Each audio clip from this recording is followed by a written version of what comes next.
মুসলমান বাবাজিরা, এরকম একটা উদাহরণ আল্লাহ পাক রব্বুল আলামিন আপনাকে আমাকে দিয়ে দিচ্ছেন।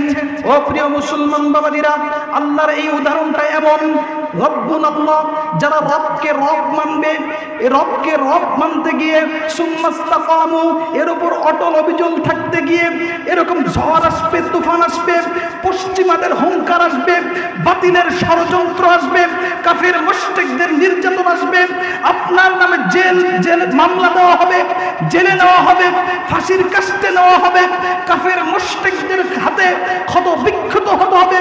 সমস্ত জেল জুলুম নির্যাতনকে মোকাবেলা করে বাতিলের ষড়যন্ত্রের জালকে ভেঙ্গে চুরমার করে দিয়ে রব কথার উপর যারা অটল অবিচল থাকবে, তাদের জন্যই হলো সুম্মাস্তাকামু তাতানাজ্জালু আলাইহিমুল মালায়েকা। কথা বলেন ঠিক কিনা?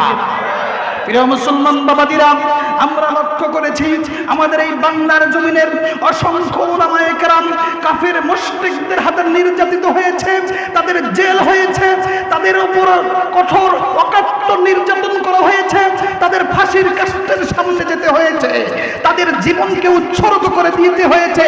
তারপরেও কাফের মুশরিকদের কাছে মাথা নত করে নাই। কথা বলেন ঠিক কিনা? করেছি খুতবার মধ্যে পবিত্র কুরআনুল কারীমের সূরাত হামিম আস-সিজদার 30 নম্বর আয়াত। যেহেতু তাফসীর মাহফিলে তাফসীর শোনার আগে যে আয়াতটা তেলাওয়াত করা হবে, ওই আয়াতটার সরল সোজা সাবলীল তরজমা দরকার, এরপরে শানি নজুল দরকার, এরপরে ব্যাখ্যা বিশ্লেষণ করে তাফসীর বোঝানো দরকার। সেই ধারাবাহিকতায় আপনাদের সামনে ওই আয়াতটার সরল সোজা তরজমা আমি আপনাদেরকে বলতে চাচ্ছি। একটু মনোযোগ লাগায়া শুনবেন, এদিক সেদিক তাকাবেন না। যতক্ষণ বসে থাকবেন দিলের কান দিয়ে মনটা বসায়া দিয়ে এক আল্লাহর সন্তুষ্টি চিত্তে মনোযোগ সহকারে আমলের নিয়তে আমরা আজকে কোরআনের তাফসীর শুনবো। বলেন ইনশাআল্লাহ। প্রিয় হাজিরিন, আল্লাহ পাক বলেন, ইন্নাল্লাযীনা ক্বালু রাব্বুনাল্লাহ, ইন্নাল্লাযীনা ক্বালু রাব্বুনাল্লাহ সুম্মাস্তাকামু। ও আমার বান্দারা, তোমাদের রব হলো আল্লাহ। ইন্নাল্লাযীনা ক্বালু, যারা বলবে তোমাদের রব, আমাদের রব আল্লাহ, সুম্মাস্তাকামু, এরপরে এই রব কথাটা মানতে গিয়ে যত ঝড় আসুক, তুফান আসুক, বালা মুসিবত আসুক, বিপদ আপদ আসুক, জেল ফাঁসি, যত গুম হত্যা মামলা আসুক না কেন, সব কিছু মোকাবেলা করে রব কথার উপর যারা টিকে থাকবে, তাদের জন্য ঘোষণা হলো তাতানাজ্জালু আলাইহিমুল মালায়েকা।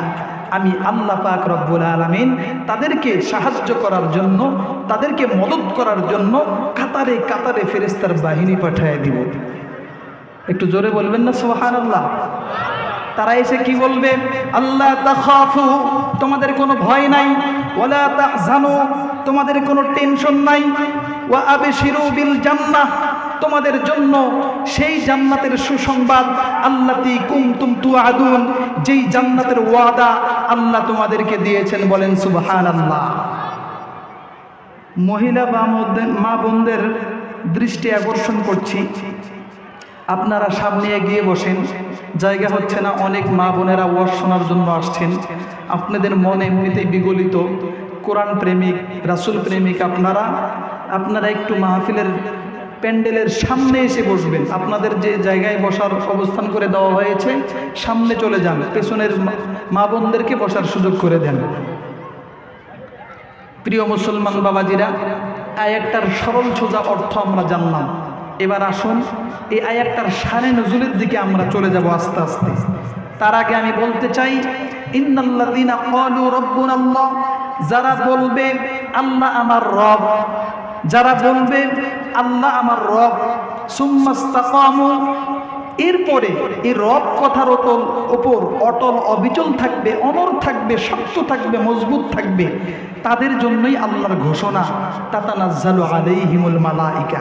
আমি যতক্ষণ আলোচনা করব শুরুতে এই কথাটা মনে রাখবেন, সুম্মাস্তাকামু, যে রব কথার উপর অটল অবিচল থাকতে গেলে এটা শুধু মুখে বললেই হবে না যে আল্লাহ আমার রব।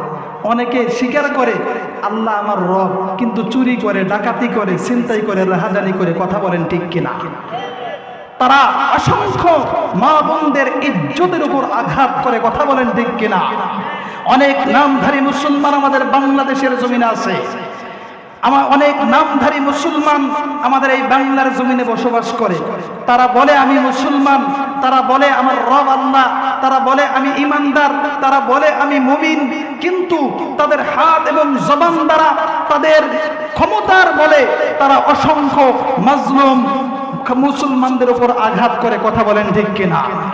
প্রিয় মুসলমান বাবাজিরা, আল্লাহ পাক রব্বুল আলামিন আপনাকে আমাকে কত সুন্দর করে জানিয়ে দিলেন, যারা বলবেন আল্লাহ আমার রব সুম্মাস্তাকামু, এরপর এই কথার উপর অটল অবিচল থাকবে, ফাঁসি আসবে, জুলুম আসবে, জেল আসবে, মামলা আসবে, ওর উপরে অসংখ্য কাফের মুশরিকদের নির্যাতনের হুঙ্কার আসবে, এরপরও বাতিলের কাছে কোনো সময় মাথা নত করবে না, কথা বলেন ঠিক কিনা?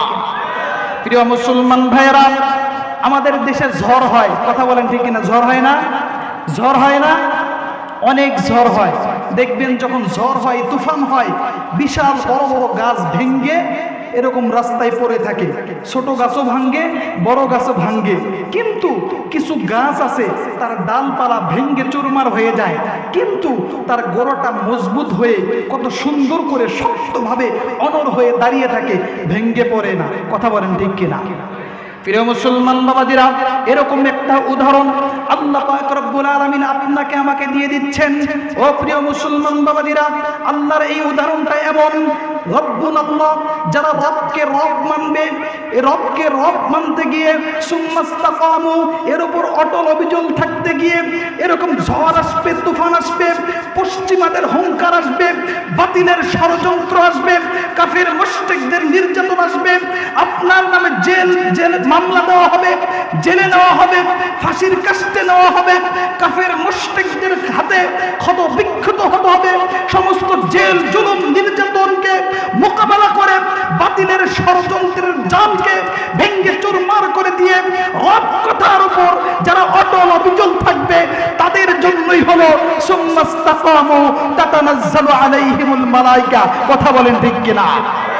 প্রিয় মুসলমান বাবাজিরা, আমরা লক্ষ্য করেছি আমাদের এই বাংলার জমিনের অসংখ্য উলামায়ে কেরাম কাফের মুশরিকদের হাতে নির্যাতিত হয়েছে, তাদের জেল হয়েছে, তাদের উপর কঠোর অকাট্য নির্যাতন করা হয়েছে, তাদের ফাঁসির কাস্টের সামনে যেতে হয়েছে, তাদের জীবনকে উৎসর্গ করে দিতে হয়েছে, তারপরেও কাফের মুশরিকদের কাছে মাথা নত করে নাই, কথা বলেন ঠিক কিনা?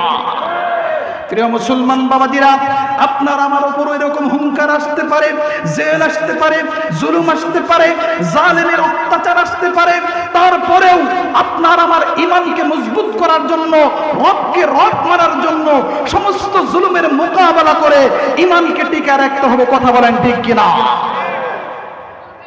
সম্মানিত হাজিরিন, আমি কথা লম্বা করব না। এই আয়াতটা নাজিল হওয়ার পেছনে মর্মান্তিক একটা ঘটনা রয়েছে। এই আয়াতটা নাজিল হয়েছিল মক্কায়, সূরাতুল হামিমা সিজদা, এই সূরাটা নাজিল হয়েছিল মক্কায়। মক্কায় একটা পার্সোনাল পরিবারের নামে এই আয়াতটা নাজিল হয়েছিল। তাফসীরের মধ্যে আসছে ওই পরিবারটার নাম হলো ইয়াসির পরিবার। কি পরিবার? ইয়াসির পরিবার। আর একটু জোরে বলেন, কি পরিবার? ইয়াসির পরিবার। ওই পরিবারের মধ্যে 3 জন সদস্য ছিল। কয়জন?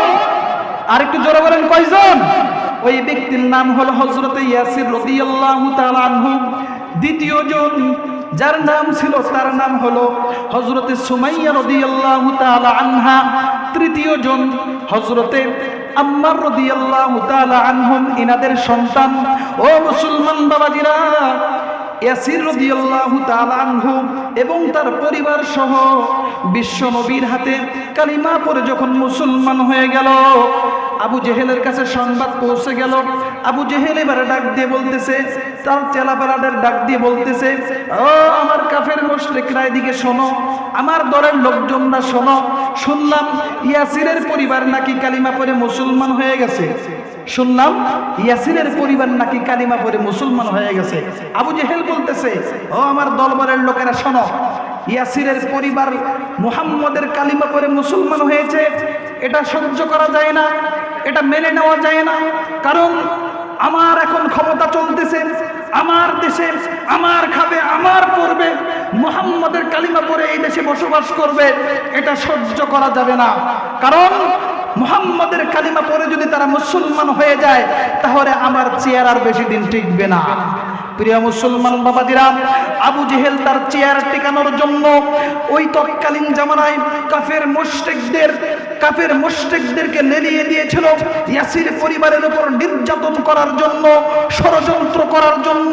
প্রিয় মুসলমান বাবাদিরা, এখনো যারা ক্ষমতার মসনদে বসবাস করতেছে তারাও তাদের চেয়ার টিকানোর জন্য, তাদের ক্ষমতা টিকানোর জন্য, তাদের বাসত্ব টিকানোর জন্য তারা অসংখ্য ষড়যন্ত্র করতেছে। মুসলমানদের উপর কথা বলেন ঠিক কিনা? লাআল্লাকুম তাগলিবুন, তারা তাদের চেয়ার টিকানোর জন্য সমস্ত অপরাধ করতে প্রস্তুত। আলেমদের উপর নির্যাতন করে, মুসলমানদের উপর নির্যাতন করে, অসংখ্য ইমানদার বান্দাদের উপর নির্যাতন করে। কথা বলেন ঠিক কিনা? আবু জেহেল যখন বলল আম্মারকে ধরে নিয়ে আসো, তারা মুসলমান হয়েছে, এটা মেনে নেওয়া যাবে না। এবার তার চেলাপেরারা আম্মারকে ধরে নিয়ে আসলো। প্রিয় মুসলমান বাবাজিরা, একটু মনোযোগ দিবেন, কানটা খাড়া করে দিবেন, মনের কান দিয়ে শুনবেন। কাফের মুশরিকরা এবার হযরতে আম্মারকে টর্চার করা শুরু করলো, নির্যাতন করা শুরু করলো। কাফের মুশরিকরা হযরতে আম্মারকে চাবুক দিয়ে আঘাত করা শুরু করলো। এক পর্যায়ে পিঠের মধ্য থেকে ফিনকি বের হয়ে গেল, রক্তের ফোয়ারা বের হয়ে গেল, মক্কার জমিন লালে লাল হয়ে গেল। এবার আবু জেহেল ডাক দিয়ে কয়, ও আম্মার রে, তুই যদি কালিমা পরিত্যাগ না করস, ইসলামী আন্দোলন না ছাড়স, মুহাম্মাদের কালিমা থেকে তুই যদি ফিরে না আসস, তাহলে তোকে মেরে ফেলবো। আম্মার ডাক দিয়ে বলে, ও আবু জেহেল রে, তোর মতো কাফের মুশরিকরা যদি আমি আম্মারকে 1000 বার হত্যা করে 1000 বার শহীদ করে দেয়, তারপরেও মুহাম্মাদের কালিমা পরিত্যাগ করতে পারবো না। আল্লাহু আকবার। প্রিয় মুসলমান বাবাজিরা, আবু জেহেল যখন অনেক ষড়যন্ত্র করার পরেও আম্মারকে পরিত্যাগ করাইতে পারলো না, কালিমা থেকে মুসলমান থেকে ফিরাইতে পারলো না, এবার ডাক দিল, সুমাইয়াকে ধরে নিয়ে আসো, আম্মারের মাকে ধরে নিয়ে আসো। মা এবার এসে দেখে সন্তানের চেহারাটা মলিন হয়ে আছে, মাটির মধ্যে পড়ে আছে, রক্তাক্ত হয়ে আছে, আমার ছেলে অজ্ঞান হয়ে গেছে। প্রিয় মুসলমান বাবাজিরা, পৃথিবীতে এমন কোনো মা আছে, এমন কোনো বাবা আছে সন্তানের কষ্ট সহ্য করতে পারে? প্রিয় মুসলমান বাবাজিরা, সুমাইয়া রাদিয়াল্লাহু তাআলা আনহা তার কলিজার টুকরা সন্তানের এই দৃশ্য দেখার পরেও সামান্য পরিমাণ ভেঙ্গে পড়ে নাই। এবার ডাক দিয়ে বলতেছে, ও কলিজার টুকরা আম্মার, তুমি আমার সন্তান। কাফের মুশরিকরা যদি তোমাকে নির্যাতন করতে করতে শহীদ করে দেয়, তারপরেও তুমি কাফের মুশরিকদের কাছে মাথা নত করবা না। প্রিয় মুসলমান বাবাজিরা, এরকম মা যদি প্রত্যেকটা ঘরে ঘরে থাকতো, এক একটা মুজাহিদ তৈরি করত, ওই মুজাহিদরা ইসলামের ঝান্ডা নিয়ে এই বাংলার জমিনে আল্লাহর কোরআনের আইন উদ্দিন করার জন্য তারা সদা সর্বদা প্রস্তুত থাকবে। কথা বলেন ঠিক কিনা? প্রিয় মুসলমান বাবাজিরা, এরকম মা বোনদের ঈমান হওয়া দরকার। হযরতে সুমাইয়া রাদিয়াল্লাহু তাআলা আনহা তার কলিজার টুকরা সন্তানের দৃশ্য দেখার পরেও তিনি জোর গলায় বলতেছে, ও আম্মার, ও আমার কলিজার টুকরা সন্তান, শুধু তাই নয়, কাফের মুশরিকরা যদি তোমাকে নির্যাতন করে, অত্যাচার করে, অবিচার করে, তোমার উপর ষড়যন্ত্র করে, তারপরেও তুমি কালিমা পরিত্যাগ করবে না। যদি করো, কাল কিয়ামতের মাঠে কঠিন মুসিবতের সময় আল্লাহর কান করে আমি মামলা দায়ের করব তোমার নামে। আল্লাহু আকবার। প্রিয় মুসলমান বাবাজিরা, আবু জেহেল এই কথা শোনার পরে হতভম্ব হয়ে গেল, আশ্চর্য হয়ে গেল। আবু জেহেল বলে, সুমাইয়া রে, ভাবছিলাম তুমি তোমার সন্তানকে এসে বুঝাবা যে ও আমার সন্তান, কালিমা ত্যাগ করো, কাফের মুশরিকদের অন্তর্ভুক্ত হয়ে যাও, কিন্তু না, আমি তো দেখতেছি তুই আর তোর সন্তান একই দল করো। আবু জেহেল বুঝতে পারছে যে সুমাইয়াও কি মুহাম্মাদের কালিমা পড়ে মুসলমান হয়ে গেছে। আল্লাহু আকবার।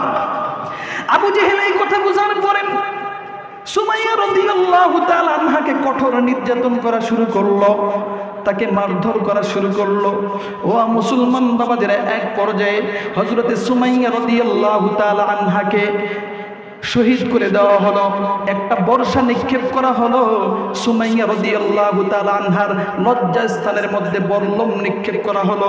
খুঁচাইতে খুঁচাইতে হযরতে সুমাইয়া রাদিয়াল্লাহু তাআলা আনহাকে দুনিয়ার জমিন থেকে শহীদ করে দেওয়া হলো। এবার ডাক দেওয়া হলো হযরতে ইয়াসির রাদিয়াল্লাহু তাআলা আনহুকে। হযরতে ইয়াসির রাদিয়াল্লাহু তাআলা আনহু আসার পরে দেখতে পেল তার কলিজার টুকরা সন্তান অজ্ঞান হয়ে পড়ে আছে, তার প্রিয়তমা স্ত্রী শহীদ হয়ে গেছে। এই দৃশ্য দেখার পরে তার চোখের মধ্যে পানি চলে আসলো। আবু জেহেলকে ডাক দিয়ে বলল, আবু জেহেল, ও কাফের মুশরিকরা শোন, আমার কলিজার টুকরা সন্তানকে তোরা অজ্ঞান করে ফেলেছস, আমার প্রিয়তমা স্ত্রীকে তোরা শহীদ করে দিয়েছস।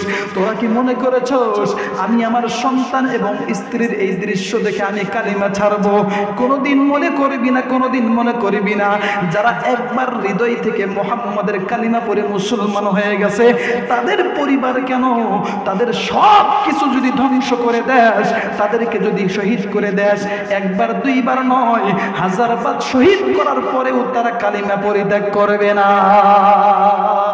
লিল্লাহি তাকবীর।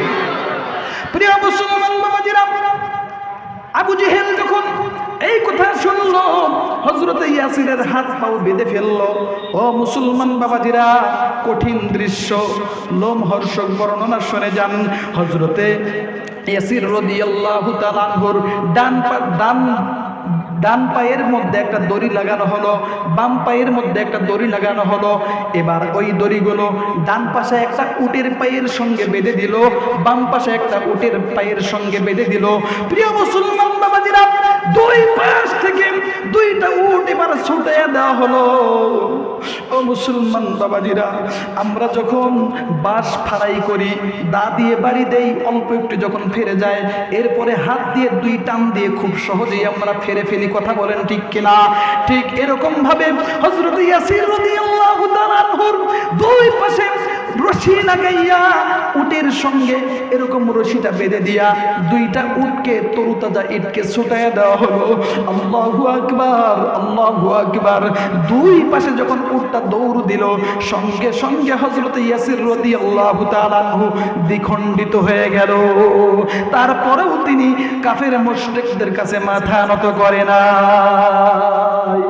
ইসলাম হলো চিরদিনের শান্তি সুখের নিশানা, ইসলাম ছাড়া অন্য সবই জাহান্নামের ঠিকানা। কথা বলেন ঠিক কিনা? ইসলাম হলো চিরদিনের শান্তি সুখের নিশানা, ইসলাম ছাড়া অন্য সবই জাহান্নামের ঠিকানা। শান্তির জন্য দেশের মানুষ দৌড়াইতেছে হইয়া বেহুশ, শান্তির জন্য দেশের মানুষ দৌড়াইতেছে হইয়া বেহুশ, মরিচিকার পিছে করে জীবন মরণ সাধনা, ইসলাম ছাড়া অন্য সবই জাহান্নামের ঠিকানা। ওয়ামাই ইয়াবতাগি গায়রাল ইসলামি দীনান ফালাই ইয়াকবালা মিনহু ওয়া হুয়া ফিল আখিরাতি মিনাল খাসিরিন।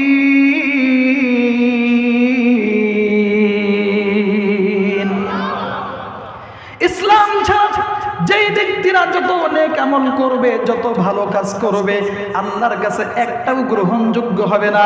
প্রিয় মুসলমান বাবাজিরা, এইভাবে যখন ইয়াসিরকে শহীদ করে দেওয়া হলো, এই পরিস্থিতিতে, এই পরিবেশে আল্লাহর নবী, বিশ্ব নবী মক্কাতুল মুকাররমায় বাইতুল্লাহর ছায়ায় বসে আছে, চাদরটা মোড়া দিয়ে, বাইতুল্লাহ শরীফের দেয়ালের সাথে হেলান দিয়ে ঘুমায় আছে। ইতিমধ্যে একজন সাহাবী দৌড়ে দৌড়ে হাঁপাতে হাঁপাতে গিয়ে আল্লাহর রাসূলকে ডাক দিয়ে বলল, ইয়া রাসূলুল্লাহ, ইয়া হাবিবাল্লাহ, মক্কার অবস্থা বেশি ভালো না, মক্কার অবস্থা বেশি ভালো না। আল্লাহর রাসূল বলে, কি হয়েছে খুলে বলো। এবার ওই সাহাবী ডাক দিয়ে বলে, ইয়া রাসূলুল্লাহ, ইয়া হাবিবাল্লাহ, ইয়াসিরকে শহীদ করে দেওয়া হয়েছে, তার কলিজার টুকরা সুমাইয়াকে শহীদ করে দেওয়া হয়েছে, তাদের সন্তানকে অজ্ঞান করে রাখা হয়েছে। ইয়া রাসূলুল্লাহ, ইয়া হাবিবাল্লাহ, মক্কার অবস্থা বেশি ভালো না। এই কথা শোনার পরে বিশ্বনবী বসা থেকে উঠে দাঁড়ায় গেল। দাঁড়ায় যাওয়ার সঙ্গে সঙ্গে আল্লাহর রসুলের চেহারা থেকে, আল্লাহর রসুলের শরীর থেকে চাদরটা পড়ে গেল। সঙ্গে সঙ্গে মোহরের নবুয়তটা এরকম মক্কার চত্বরে ফুটে উঠলো। প্রিয় মুসলমান বাবাজিরা, আল্লাহর নবী এদিক সেদিক ঘোরাফেরা শুরু করলো, ছোটাছুটি করা শুরু করলো। হাদিসের মধ্যে আসছে আল্লাহর নবীর চেহারা মুবারক থেকে ঘাম পড়া শুরু হয়ে গেছে। এক পর্যায়ে দুই চোখ থেকে পানি পড়া শুরু হয়ে গেছে। এবার আল্লাহর নবী, বিশ্ব নবী মক্কার ওই বাইতুল্লাহর গিলাফ ধরে, এইভাবে গিলাফ ধরে আল্লাহকে ডাক দিয়ে বলতেছে, আল্লাহ, একটু ডাক দেন না আল্লাহ। আল্লাহর নবী মক্কার ওই বাইতুল্লাহর গিলাফ ধরে আল্লাহকে ডাক দিয়ে বলতেছেন, আল্লাহ, ইয়াসিরের পরিবারকে মাফ করে দাও, ইয়াসির পরিবারকে মাফ করে দাও। কাফের মুশরিকরা তাকে নির্যাতন করে, অত্যাচার করে, অবিচার করে শহীদ করে দিয়েছে। ইসলাম গ্রহণ করার কারণে তাকে শহীদ করে দিয়েছে। ও আল্লাহ, ইয়াসিরের পরিবারকে তুমি মাফ করে দাও। এইভাবে যখন আল্লাহর নবী আল্লাহর কাছে দোয়া করতেছিল, আল্লাহর নবীর চোখ দিয়ে টপ টপ করে পানি পড়ে দাড়ি মুবারক ভিজে যাইতেছিল। প্রিয় মুসলমান বাবাজিরা, আল্লাহর নবী যখন কান্না করতেছিল, আসমানের মালিক আল্লাহ জিবরাইলকে ডাক দিয়ে বলো, জিবরাইল, তুমি কোথায় আছো? জিবরাইল বলে, আল্লাহ, আমি তো আপনার সামনে আছি। আল্লাহ ডাক দিয়ে বলে, জিবরাইল, আর করো না দেরি, তাড়াতাড়ি চলে যাও বিশ্ব নবীর বাড়ি। আল্লাহু আকবার বলেন। আল্লাহ পাক রব্বুল আলামিন জিবরাইলকে ডাক দিয়ে বলতেছেন, ও জিবরাইল, আর করো না দেরি, চলে যাও বিশ্ব নবীর কাছে তাড়াতাড়ি। আমি বিশ্ব নবীর চোখের পানি সহ্য করতে পারি না। আল্লাহু আকবার বলেন। আল্লাহ পাক রব্বুল আলামিন বিশ্ব নবীর চোখের পানি সহ্য করতে পারে না। কিন্তু আমাদের এই বাংলাদেশে কিছু নাস্তিক মুরতাদরা আছে, তারা আল্লাহর রাসূলের চরিত্র নিয়ে কটাক্ষ করে, কথা বলেন ঠিক কিনা? যারা আল্লাহর নবীর চরিত্র নিয়ে কটাক্ষ করবে, বিশ্ব নবীর আদর্শ নিয়ে কটাক্ষ করবে, তারা কোনোদিন মুসলমান হইতে পারে না। তারা হলো নামধারী মুসলমান, তারা পশ্চিমাদের দালাল, তারা ইহুদিদের দালাল, তারা হলো নাস্তিক মুরতাদ, তারা হলো কটাক্ষ মুনাফিক। কথা বলেন ঠিক কিনা? বিশ্ব নবীর অপমানে যদি না কাঁদে তোমার মন, মুসলিম নয় মুনাফিক, তুমি নবীজির দুশমন। কথা বলেন ঠিক কিনা? বিশ্ব নবীর অপমানে যদি না কাঁদে তোমার মন, মুসলিম নয় মুনাফিক, তুমি নবীজির দুশমন। নবীর প্রেমে জীবন দিবে কি আছো নওজোয়ান, তাকবীর তুলে সিংহ শাবক হও তুমি আগুয়ান। বিশ্ববিদ্যালয়ের আগমন, শুভেচ্ছায় স্বাগতম। বিশ্ববিদ্যালয়ের আগমন, শুভেচ্ছায় স্বাগতম। দামুল হুজুরের আগমন, শুভেচ্ছায় স্বাগতম। কালিয়াবাসীর পক্ষ থেকে রমজানের শুভেচ্ছা, ছাত্রাবাসীর পক্ষ থেকে রমজানের শুভেচ্ছা। লিল্লাহি তাকবীর, আল্লাহু আকবার। মাশাআল্লাহ, বিশেষ মুফাসসির চলে এসেছেন, কোরআনের বাণী শোনাবেন ইনশাআল্লাহ। সবাই মনোযোগ দিয়ে বসে পড়েন। যারা রাস্তায় ঘোরাফেরা করতেছেন তারা এক্ষুনি মাহফিলের প্যান্ডেলে চলে আসেন। এখনই বিশেষ মুফাসসিরের গুরুত্বপূর্ণ আলোচনা শুরু হয়ে যাবে। প্রিয় মুসলমান বাবাজিরা, আমি আপনাদের সামনে যে কথাটা বলতেছিলাম, যে বিশ্ব নবীর চরিত্র নিয়ে যারা কটাক্ষ করবে তারা মুসলমান হইতে পারে না। যেই জায়গায় আমার আল্লাহ বিশ্ব নবীর চোখের পানি সহ্য করতে পারে না, ওই জায়গায় বিশ্ব নবীর বিরুদ্ধে যারা কথা বলবে তারা মুসলমান হইতে পারে না। কথা বলেন ঠিক কিনা? প্রিয় মুসলমান বাবাজিরা, বিশ্ব নবীর কাছে হযরত জিবরাইল আলাইহিস সালাম আয়াত নিয়ে চলে আসলো। সূরাত হামিম আস-সিজদার 30 নম্বর আয়াতটা, ইন্নাল্লাযীনা ক্বালু রাব্বুনাল্লাহ সুম্মা ইসতাকামু তাতানাজ্জালু আলাইহিমুল মালাইকা আল্লা তাখাফু ওয়া লা তাহজানু ওয়া আবশিরু বিল জান্নাতিল্লাতী কুনতুম তুআদুন। জিবরাইল এসে বলল, ইয়া রাসূলুল্লাহ, ইয়া হাবিবাল্লাহ, ইয়াসিরের পরিবারের জন্য আপনি দোয়া করতেছেন, ইয়াসিরের পরিবারের জন্য আপনি দোয়া করতেছেন। আপনি দোয়া করার আগেই আমার আল্লাহ তাদেরকে জান্নাতের সার্টিফিকেট দিয়ে দিয়েছে।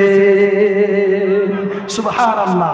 প্রিয় মুসলমান বাবাদিরা, আমি বলতে চাই, আমরাও সেই ইয়াসিরের উত্তরসূরি, আমরাও সেই সুমাইয়ার রূহানি সন্তান, আমরাও সেই আম্মারের উত্তরসূরি, খুবাইব খাত্তাবের উত্তরসূরি, আবু বকর সিদ্দিকের উত্তরসূরি, ওমরের উত্তরসূরি। আমরাও সেই মুসলমান, বিশ্বনবীর আদর্শে আদর্শবান, বিশ্বনবীর উম্মত। এই বাংলার জমিনে আল্লাহর কোরআনের বিরুদ্ধে যারা কথা বলবে, আলেম ওলামাদের বিরুদ্ধে যারা কথা বলবে, মুসলমানদের বিরুদ্ধে যারা কথা বলবে, ইসলাম নিয়ে যারা কটাক্ষ করবে, আমরা আমাদের জীবন খালিদ বিন ওয়ালিদের মতো উৎসর্গ করতে কারা কারা রাজি আছি? দুই হাত তুলে আল্লাহকে দেখা দেন। লিল্লাহি তাকবীর। আল কোরআনের আলো, আল হাদিসের আলো, সংসদে জালো,